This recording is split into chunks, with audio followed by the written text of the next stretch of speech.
Nomor urut 2, Prabowo Subianto mengatakan ada sosok penghasut yang mencoba membuatnya terpancing emosi. Namun Prabowo enggan menyebut siapa sosok penghasut yang ia maksud. Hal ini disampaikan Prabowo saat menghadiri konsolidasi relawan Prabowo Gibran di Lampung. Prabowo mengatakan ada sosok yang mencoba menghasut dirinya dengan rakyat. Namun data yang digunakan oleh penghasut ternyata keliru.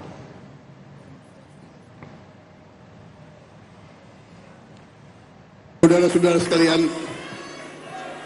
ada tukang hasut.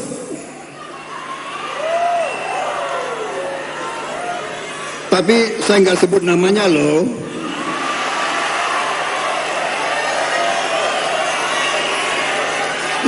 Nanti dibilang Prabowo emosi, mau menghasut, mau mengadu saya sama rakyat, tapi pakai data yang keliru.